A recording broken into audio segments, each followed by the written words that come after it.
It's Friday here on the North Shore Drive podcast from the Pittsburgh Post-Gazette. Chris Carter here with Brian Batko. We're going to talk about the Steelers' defensive coaching situation. While all eyes look to the south side to see if Teryl Austin will be let go of his duties as defensive coordinator, we talk about the role of the defensive coordinator in a Mike Tomlin-led team where he is a defensive head coach. We'll talk about how that's played into how the usage of certain things that they've done in their defense, especially with their linebackers, and how they need to move forward next year if they want to see better results. Also, we give our picks on the divisional round of the NFL playoffs this weekend. It's all here on the North Shore Drive podcast. Let's get into it.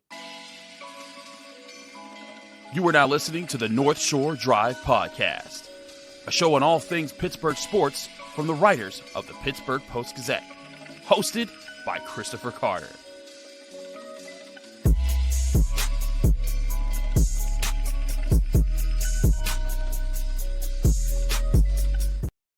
Hello and welcome to the North Shore Drive podcast from the Pittsburgh Post-Gazette. I'm your host, Chris Carter, here with Brian Batko, one of our great Steelers beat writers. And as always, you can find the show in your favorite podcasting apps and on YouTube. Like this video if you enjoy it. Subscribe to this YouTube channel to get all of your Monday, Wednesday, Friday episodes of the North Shore Drive podcast, as well as the daily content that comes out from our sports writers here at the Pittsburgh Post-Gazette, like Chipped Ham and Football with Brian Batko every single Tuesday. As always, you can find the show, this show is brought to you by Edgar Snyder Associates. Whether you're injured in a car accident or hurt on the job, Edgar Snyder Associates has helped injured victims for over 40 years recover more than $2 billion on their behalf. If you are a loved one, have seriously been seriously injured in an accident, call 1-800-94-EDGAR or visit www.edgarsnyder.com for a free consultation. Remember, there's never a fee unless they get money for you. Brian, we are recording, just for the audience, we are recording this Friday morning. We're not sure what's going to happen. Mike Tomlin did mention coaching changes, were likely to happen, but I think everyone's waiting for the shoe to drop of will they fire Teryl Austin, who does have a year left in his contract, but obviously the defense did not look good in the Steelers playoff game. We've written about that in the Post-Gazette. I've done film breakdowns. You've written about it. I look at this situation, and a lot of people, whenever they talk about the Steelers defensive coordinator, there's some people out there that say, well, what does it matter if they change defensive coordinator? Mike Tomlin's still the head coach. He just calls the defense anyways. And I do think there are parts of this defense and major parts of this defense that differ between the defensive coordinators during Mike Tomlin's tenure, specifically if you just look at how the defense was conducted under Keith Butler versus Teryl Austin and what they specialized in. And I do think that part of that plays into why they might want to move on and the type of defensive coordinator they should get moving forward. Yeah, I think as far as the role of a Steelers DC, I mean, yes, it is Mike Tomlin's defense. He's going to have final say at the end of the day. But, I mean, we've seen Teryl Austin involved on the sideline. We've seen the interplay between he and a stick or injured Minkah Fitzpatrick, whatever it was, that 1 week where he wasn't in there and he was kind of chiming in. But I think even more than that is, I mean, you've got to be responsible for the kind of culture within your unit and, just getting those guys fired up, ready to play each week. And I think Teryl Austin's a good coach. I would have been really surprised if you'd have told me at the beginning of the season that we're going to come out of 2024, or I guess in 2025, in this case, playoffs, saying that Teryl Austin might lose his job, because I just would not have expected that. I think he knows what he's doing. I think by and large, he's presided over pretty good units here in his time in Pittsburgh. So, I mean, having said all that, and please don't get like Steelers blog aggregators. If you pick up on this, like, please include that part. I just, the defense that I saw against the Ravens, and certainly in a lot of the 4 games prior to that, I mean, it just looked like they were getting pushed around. We know the comments they were making after games. It seemed like everybody was not on the same page.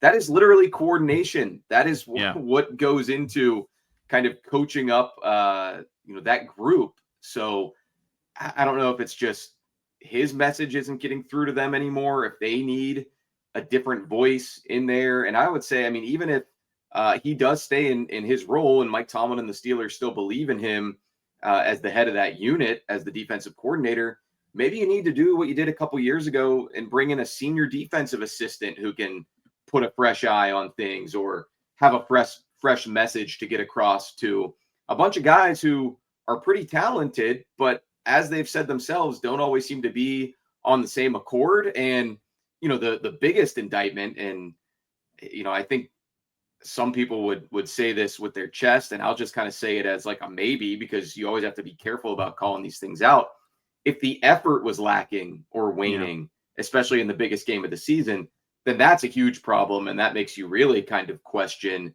the bones of the operation at that point. It does. Cam Heyward took to his podcast this week to say, he felt it wasn't about effort. He talked about guys. I missed that. But Cam also said after the game in that interview room in Baltimore that they need to do a better job of getting more hats to the ball. And to me, that is like kind of the nicest way that you can say, hey, did we always have all 11 going all out 100% the way that Cam does on any individual play? And there were plenty of plays where you can see guys like Dante Jackson, watching other people tackle, not coming to finish a play. And that's certainly part of it. Minkah Fitzpatrick as well. Not bringing down, like making contact with a guy 5 yards short of the sticks and then getting drugged for the first down. Those type of things that or like you said, a guy's wrapped up, come in and try to punch the ball out. I mean, it just seemed like for whatever reason, I don't know if it's trying to preserve energy or if it's that creeping in feeling of like, man, we are getting cooked again. It's frustration. I don't know, whatever it is, it can't happen because that stuff's on tape, and that's bad film to put out there. Right. And again, like to Teryl Austin's credit, like you said, as far as results, he's had a top 10 scoring defense every single year that he's been the coach for the Steelers. And I think that deserves a bit of respect there. But at the same time, you were hoping that would be top 5. And like you go back to like some of the last years of Keith Butler when Teryl Austin was the secondary coach for the Steelers. The Steelers were top 5 in those years. Like in 2019, they were a top 5 defense. 2020, they were ranked 3rd in both points and yards in that season. And then in the last year of Keith Butler, they dropped down to 20th. And Teryl Austin has get them back up to the top 10 consistently. But to your point, I think that's where, and I know, again, like some people are going to say, well, what isn't this Mike Tomlin's defense? It is, but it isn't. Like when you go back and you look at Keith Butler's defenses, so much of what they did to win was they had so many complex looks or different mix-ups with how the defensive line aligned and then attacked and forced miscommunication on offensive lines with the angles the linebackers would blitz and how they would play off each other, the heat that would be brought from different directions. When Teryl Austin took over, it became less complex up front, but more complex in the secondary, whereas Keith Butler's secondaries were very bland for many years. And I think the best years of Keith Butler's secondary is when Teryl Austin coached it, and that's why he got the promotion. Because you go back to 2019 and 2020 when Minkah Fitzpatrick, Joe Hayden, Steven Nelson, they were just balling out of control. Teryl Austin had that coordination down. And there were how many practices would you and I see, Brian, where as soon as Minkah came off the field, he stood next to Teryl Austin and they would go over so many different things, in a practice. That's what they were hoping to get with Teryl Austin. And I think they got that partially. But part of the problems is, and we talked about this throughout the year, TJ Watt isn't moving around enough on the defensive front. The D-line isn't generating as much havoc anymore. And there's things that were schemed up, as we talked about in my film room, where like on the Rashad Bateman touchdown, they had that play, they anticipated that play, but Cam Sutton just wasn't good enough to get to that spot. And so now you're in a point where you're not your defensive front, which is the most talented part of your defense, it's not being complex enough to maximize those talents. And then you're putting together complex schemes on the back end, and you don't have the talent to play that way, at least this way with the depth that you have in the secondary. And so you hit a cross where you got to ask yourself, if you're the Steelers, is this the type of defense that you want? And should you maybe get someone else that can either re-emphasize the front or find a way to make complexities in both parts of the defense? Yeah, or like I said, I mean, add to the staff. Teryl himself was brought in as a senior defensive assistant. And I agree with what you said there about how he improved the secondary when he got hired here. Again, it goes back to me saying, I think he's a smart coach. I think he knows what he's doing, especially on the back end. That doesn't preclude him from some of the other criticism that I levied there, but it's just it's not working lately, especially in the biggest games, especially against the best offenses that they face. We know how big of a problem the defense has been in the postseason. We know Mike Tomlin is not going anywhere, so do things that can make that group uncomfortable. Whether that is bring in the Ravens have a pass rush specialist. I think his name is Chuck Smith. He used to work with Cam Heyward and other Steelers in the offseason. And the Ravens were like, that's a good idea. Maybe we can get more out of our outside linebackers because we don't have TJ Watt. we don't have Myles Garrett on our team. So we're going to try to win on the margins here with somebody who can, get those guys to play up to their full potential. Kyle Van Noy and Odafe Oweh, I think both hit double-digit sacks this year for the Ravens. So, I mean, that's just one very precise example. To go back to what you were saying about, Keith Butler's strength when he was the DC, TJ Watt, we were both in on his season-ending scrum where I thought we saw a much more contemplative and introspective TJ Watt than we've maybe ever seen. Right. Not only frustrated, but also kind of self-evaluating too, of like, yeah, he admitted he hasn't always been open and willing to move around the defense. So part of that, I think, too, is on him. And I know people will be listening and say, who cares? You're the coach. Make the player do it. Well, I think TJ Watt has earned the right here to some extent to say, hey, this is what I think I'm best at. This is how I think I should be used for the most part. And it might come down to him sort of bending on that a little bit and saying like, okay, yeah, I want to work with, whether it's Teryl Austin, whether it's a new coach from the outside, or whether it's Carl Dunbar and Denzel Martin, the D-line and outside linebackers coach, and say, let's get in the lab and scheme up some different ways for me to not have to line up basically on the sideline to rush for my outside linebacker position. So they do need to go back to the drawing board defensively here. I don't think that's any grand hot take for sure, but I'll just be very curious to see who are the assistants that they're doing that with in 2025. I want to continue this conversation in other ways that they can use this defense to further improve things. We'll do that next here on the North Shore Drive podcast from the Pittsburgh Post-Gazette. But first, remind you, the show is brought to you by Edgar Snyder Associates. If you're injured in an accident and you're wondering what's next, well, for over 40 years, Edgar Snyder Associates have helped injury victims answer that very question. Whether it's gathering evidence, collecting medical records, or dealing with insurance companies, Edgar Snyder Associates has helped over 75,000 people handle the what's next question. Call 1-800-94-EDGAR or visit www.edgarsnyder.com for a free consultation. And remember, there's never a fee unless they get money for you.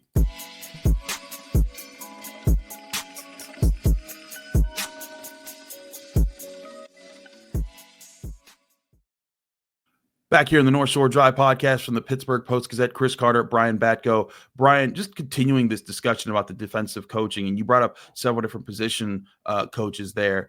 I do think that there is good defensive coaching in the Steelers. And I think that what happens is when Steelers fans see a loss, they say everything sucks. Everyone's the worst. They're the worst team ever. This is the worst defense ever. I don't want to, everything's the worst. And it's just like, that's not the case. That again, they were a top 10 unit. Like, for example, I think Denzel Martin does a heck of a job with the outside linebackers. I think the way that he schemes up pressure, the way that he's been able to coach these guys to be so technically sound over the years, and I know, yes, he is TJ Watt, and that makes things a lot better when you have an MVP level type player. But, Alex Highsmith has naturally grown in his system. Nick Herbig has naturally grown in his system, and they've been able to make those things work. I think there's good elements to the Steelers team. I think Aaron Curry deserves some credit for what the linebackers have done in his 2 years with the team and how that unit has improved. And yes, they also could be better at certain parts, but I think there's things there. But I think that, to your point about scheming up new opportunities, bringing heat from different directions, that needs to be part of whatever happens with the Steelers defense in 2025. I pointed this out in my film study leading up to the Ravens game. I thought that the Steelers could have called a lot more zero coverage and just press man coverage, where they said, hey, we're sending max heat against teams. Because I looked back at it when Patrick Queen rushed the quarterback at least 6 times in a game, the Steelers were 5-1 in those contests. And that's not to say that just get them to 6 pass rushes, they're going to win all the time. But I think that was more indicative of when the Steelers were more aggressive in games, they got better results on defense. And so many of those games they won because of their defense. And the one game that they lost in that stretch was against the Bengals when the defense played Joe Burrow very well. Yeah, I mean, I think to play devil's advocate to that, I mean, they've seen over the last few years also how effective their game plans can be when they aren't blitzing a ton and they are relying on that front four to get pressure. I think back to the Bills game that opened, the 2021 season. Again, Burrow, the Bengals game to open the 2022 season, where they had 4 or 5 picks against him. I want to say that was a lot of just TJ Watt and Alex Highsmith winning. I think there was a big Arthur Millette slot blitz in that one, which we've seen a lot less of those nickel blitzes in recent years. So, I mean, I think that's ideally what they want to do philosophically is, hey, we think we've got the best edge rusher tandem in the game. We think we've got the best interior defensive lineman in the game. We're just going to trust that those guys are going to eat up front, whether that's a one-on-one or even a one-on-two, that they're going to wreck shop and we can make life easier on us on the back end. But I think TJ even would admit, like, he was still good this year, but he wasn't TJ, like, he wasn't Thanos. I mean, he wasn't destroying things. And yes, he does get schemed against, but so do a lot of really good edge rushers. So I think it does fall on the players to some extent here too. And, you know, Cam, I thought, was the team's best defensive player this season by and large. There wasn't really a second D lineman who popped. I mean, Keanu Benton had his moments and there's promise there, but I don't know that he quite had the breakout season a lot of people were calling for. Larry Ogunjobi was just a guy this season, which was very unfortunate for them. You know, DeMarvin Leal, when he was healthy, ineffective. Isaiah Loudermilk hasn't really developed into a key player in his time here. So, and Montravius Adams, I think, you know, he obviously was beset by injuries too, but was not the impactful player that we'd seen at times last year. And I thought he had a really good camp. So, you know, you talk about the defensive coaches, it's largely an inexperienced staff in the NFL, or at least guys who were inexperienced when they got hired here. Carl Dunbar, their D-line coach, is probably their most experienced outside of Teryl Austin. And what D linemen have developed for the Steelers in recent years? That's been a really it's been a really critical issue for them. And I think you and I are on the same page that they've got to draft one, maybe two of those guys this year and try to get some goons up front, as Mike Tomlin would say. Yeah, I mean, Keanu Benton was drafted to be a goon. I think that he's had goon moments, but he hasn't been a goon player. And to be fair, defensive linemen often take more time to develop. If you go back to the first 2 years of Cam Heyward, he was not the Cam Heyward that I don't think the Cam Heyward became the Cam Heyward that we all see and know for what's probably a Hall of Fame resume. Sure. Until like year 5 or 6 of his career. Like, he was a good young player with promising things. And it wasn't until like 2014 when you were like, oh snap, he's taking a leap. Like, he's going to be a major problem. And then I think 2018 was when he just became ultra dominant and was just taking over at games left and right. You know, so we lost, you know, Stephon Tuitt unexpectedly, and he was supposed to be a part of the long-term plan. Javon Hargrave was kind of ended up being almost too good, pricing himself out.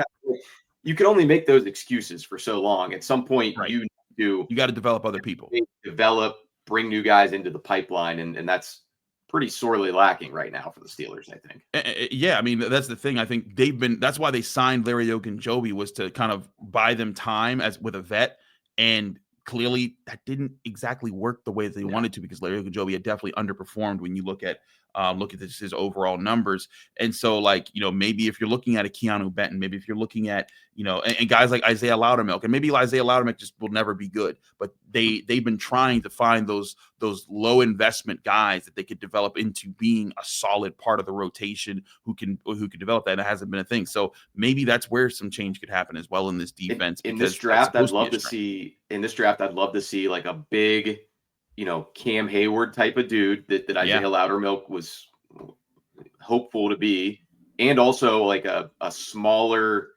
twitchy, powerful guy who can get some of those quick interior pressures. So easier said than done. You only get so many draft picks, and just to keep it on the defense, I think you're going to want to get another corner in here. You might even need to draft another edge rusher, or maybe you can hopefully find one, you know, as an undrafted guy who's maybe undersized like a Nick Herbig, but can still be effective in your defense. And then the last thing I'll say as a part of this conversation, because we sort of danced around it in the first segment, and then even again here, is the Steelers have really not valued the nickel corner position since Mike Hilton left in free agency. I mean, they've tried to, and I think I've made this point on the show before, they've tried to get by with the Arthur Milletts of the world, the Chandon Sullivans of the world, the cheapened by poor play and off-field arrests Cam Suttons of the world, and another undrafted guy in Beanie Bishop, who might be a nice find. Maybe he will prove to be the answer here long term. But I mean, you look at a clear weak link of the defense, they've tried to just find those slot corners and hope that they'll fit into they'll be able to fit really any kind of guy into that spot because of the scheme. But man, I think you laid it out pretty well in your film room there, Chris, that teams have attacked that all season, and especially Yep. late here. That's just been a clear mismatch. The teams have taken down an otherwise pretty talented and it spots even elite defense.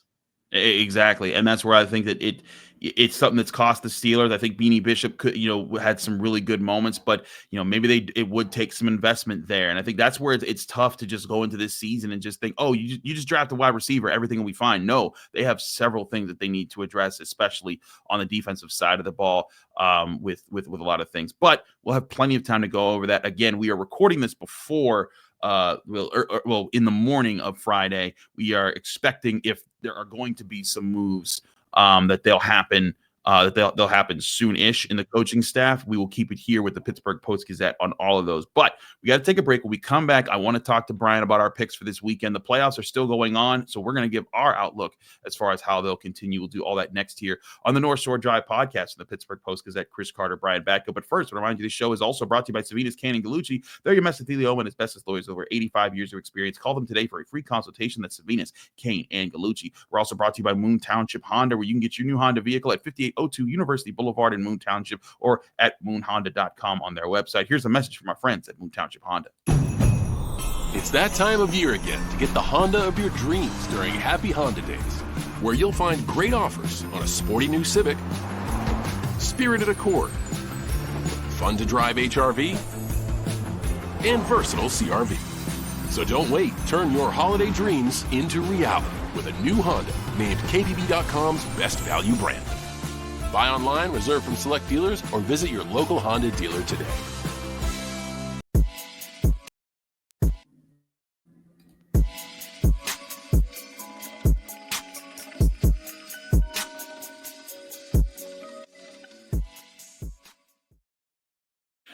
Back here in the North Shore Drive podcast from the Pittsburgh Post-Gazette, Chris Carter, Brian Batko. Brian, let's talk about this weekend's games. It's not a pick six anymore because there's only 4 games. It's that time of the year where the road has narrowed, as Mike Tomlin will say.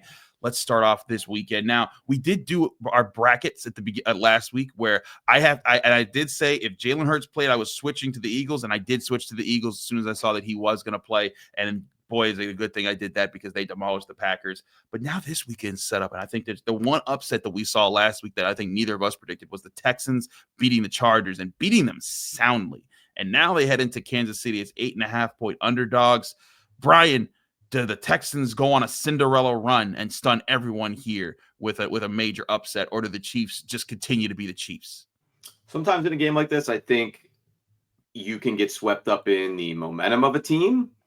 Or on the flip side, I think you can view it as this team left everything out there to win a tough game that nobody thought they were going to win. They basically shot every arrow in the quiver, and they're just going to be kind of emotionally, physically drained and spent.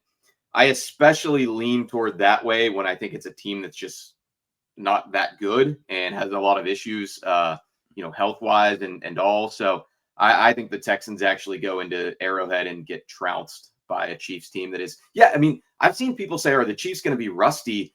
I would entertain that, but the problem is they do this every year. This is their route to the Super Bowl every year. It's like somebody who, it's like being worried about someone driving at night when they work the graveyard shift. Like they do this. They know how to navigate the 2 to 3 weeks off, extra bye type thing. I don't think they're going to be rusty. I think they're going to be rested, and they might win this one by 2 or 3 touchdowns.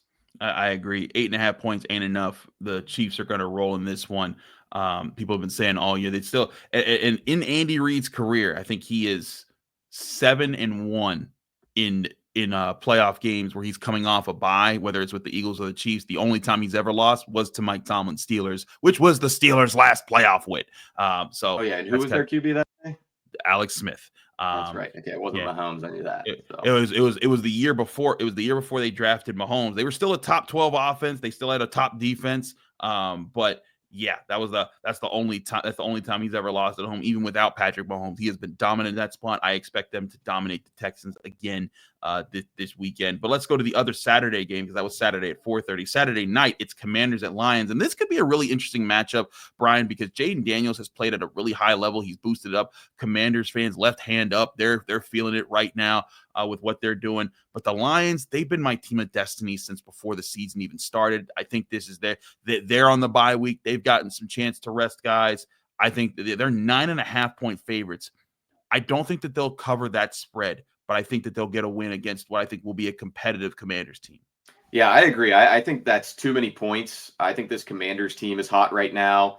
I think it's sustainable what they're doing, at least offensively. I don't think they have any prayer of stopping the Lions offense, but I think Jaden Daniels is going to put points up.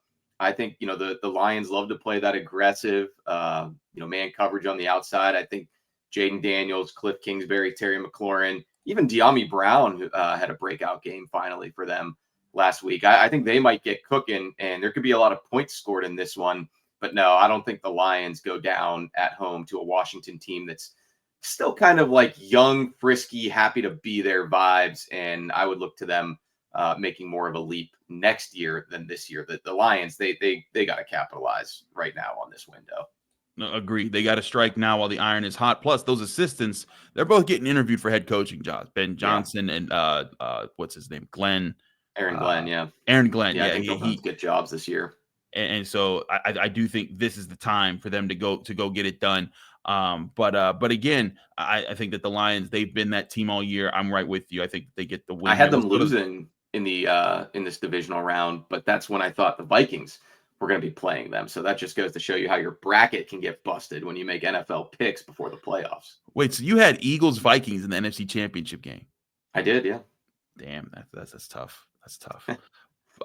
But okay, that's cool. Well, so then you didn't have this matchup. Rams I did not have either one of these.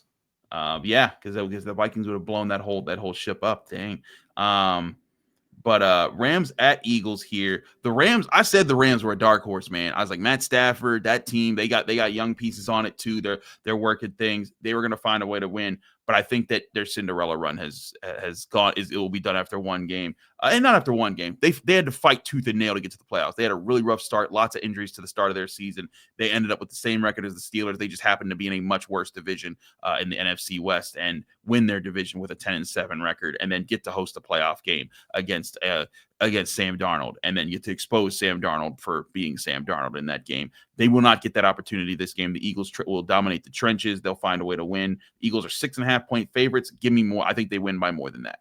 Yeah, I was going to say, I wasn't believing in Sam Darnold himself. I was more so believing in the players and culture and scheme around him in Minnesota. And man, the Rams just bullied that dude. Probably lost that dude a lot of money. So credit to the Rams for the way they played in that game last weekend. But I'm with you again here, Chris. I think it's going to be cold and snowy Sunday in Philly. Fans are going to be going absolutely insane. The Rams are not built for that. I'm sorry. Maybe next year. Home field advantage is crucial in the playoffs. The point that I'm going to make in the next game, too, that we pick. The Eagles were my Super Bowl pick going into last weekend. So I'm sticking with them to take down the Rams here. All right, there we go. Now for the game of the week that everyone's waiting for. It's the battle of two of the best quarterbacks in all of football. It's the Ravens at the Bills. The Ravens are 1.5-point favorites. This actually flipped. They started the week as 1.5-point underdogs. It flipped to them being favorites. I thought that was very interesting. I wonder if that holds into the weekend with Zay Flowers looking like he might not play in this game. I thought maybe it was that they thought he would play. That's why Vegas flipped. I like the Ravens in this game. They demolished the Bills earlier. And like, there's some times where styles make fights where like you could generally like there's boxers out there that's like a Tomlinism. But it's a sportism. Like that's something it's I've a known. boxingism, I guess. Yeah. I love boxing. And there's times where you will find a fighter who is just generally a great fighter. They can take down most, but there's that one guy out there that just has that one style that just pecks at them and makes life hard on them, and it's just they can't mess with that person. And so that's sometimes what happens there. I think that's what the Ravens are to the Bills. The Bills can overpower so many teams with Josh Allen, with their star power on offense, James Cook, that run game. They can do that. The Ravens don't let you do that. They force you to have to win with your skill position guys, I think, on defense. And I think that's where the Bills might be a little bit taxed in this game. I also think the Bills defense has done a lot of really good things this year, but the Ravens offense is ready to just run them over. I think the Bills defense is really good at stopping things in the air, but when it comes to beating physical run teams like with Derrick Henry and Lamar Jackson, I think they're going to run into some similar problems as the Steelers. Give me the Ravens 1.5 points. I don't care that they're going to find a way to win this game. I could certainly see this one going either way. Sure. And, yes, the Ravens crushed them earlier in the season. That game was in Baltimore. I think the Bills have gotten a lot better since then, especially offensively. I think they've figured things out. Josh Allen has really gotten better at working with the receiving core that does not include Stephon Diggs any longer. So I'll tell you what, I picked the Bills in this game before the playoffs. I'm certainly wavering on that a little bit more after what I just saw the Ravens do last weekend to the Steelers, and it didn't exactly drain them physically. It wasn't a very taxing victory. They just kicked them out of the club like an FCS team for the most part. So still, that being said, I think there's some Bills Mafia magic, and I just think home field advantage is so crucial, especially in the AFC where you've got to go through places like Arrowhead, Buffalo, M&T Bank Stadium, where the Steelers got housed last week. The Ravens are a really good team, but they cost themselves that chance to play at home again in this game with too many missteps earlier in the season. I think maybe whoever has the ball last wins this one. I'm going to go with the Bills at home against the Ravens, finding a way. It's going to be whoever has to outscore the other team potentially, and I just think they find a way to get it done. But like I said, I could certainly see the Ravens winning this game as well. Okay, there you go. So there's our only split on the week right there. It was Ravens Bills. That'll be the big one. I can't wait to see that matchup. We'll talk. We sure to talk about that on the Monday edition of the North Shore Drive podcast here from the Pittsburgh Post-Gazette. Brian, thank you for joining us, and thank you all for joining us here on the North Shore Drive podcast, which we do a show every Monday, Wednesday, Friday on your favorite podcasting apps and on YouTube. Like this video if you enjoy it. Subscribe to this channel to get all of those episodes and the daily content that comes out from all of our sports writers here at the Pittsburgh Post-Gazette, like Tuesday's Chipped Ham and Football with Brian Batko. We'll be back here Monday here on the North Shore Drive podcast. Thank you for tuning in to another episode of the North Shore Drive podcast from the Pittsburgh Post-Gazette. If you watch this video on YouTube, please like the video and subscribe to our channel. For all the sports coverage from the Post-Gazette that we have to offer, visit post-gazette.com.